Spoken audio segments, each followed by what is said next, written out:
Hey guys, so today I'd like to model for you a few of the problems that we had on last week's Math Libs.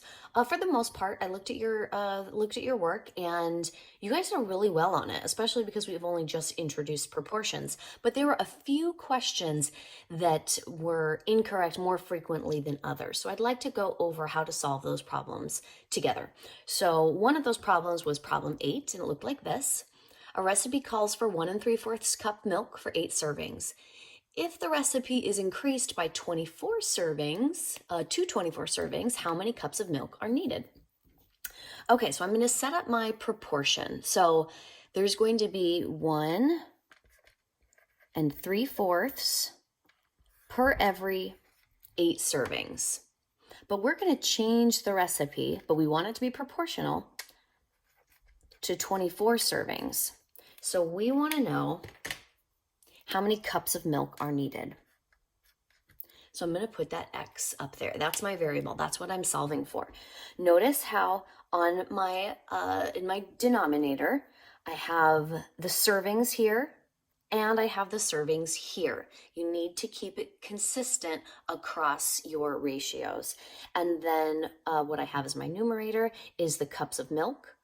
And then the unknown is, again, the cups of milk with this new serving size. So then I'm going to go ahead and solve. Now, I'm going to go through my 3 different ways that I can solve proportion problems. I'm going to look first to see, is there a relationship between the numerator and the denominator that I'm able to then use and apply to this side? Well, I mean, there is obviously a relationship, but it's not one that I can easily calculate. Now I'm going to test out my second method. All right, so I'm going to look, is there a relationship between either the denominators or the numerators? All right, so I can see that there is. How would I go from 8 to 24? Well, I know that it is times 3. So it's 24 is 3 times bigger than 8. So I'm going to increase this ratio is being increased by a scale factor of 3. So if I do that to my denominator, I need to do it to my numerator times 3. And then I'm going to get that X value. So basically this problem is 1 3/4 times 3. So I'm going to go ahead and write that below. 1 3/4 times 3. And you can use whichever method is your preferred way of solving fractional multiplication problems. I'm going to convert this one to an improper fraction and then multiply across. So 1 times 4 is 4, plus 3 more is 7, and then my denominator stays the same. And times, and I'm going to take that 3, and I'm going to put it in its fractional form over 1, and then I'm going to multiply across. 7 times 3, that's going to be 21. 4 times 1, that's going to be 4. And now I know that X is equal to 21/4.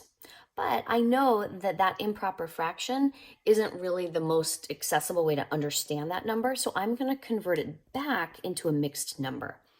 So 4 goes into 21 5 times, so I can get 5 wholes out of that, and there's going to be 1 left over, 1/4. So 5 1/4. Now, thinking about back to the context of the problem, that means 5 1/4 cups of milk are needed for that serving size. So I'm going to go over here.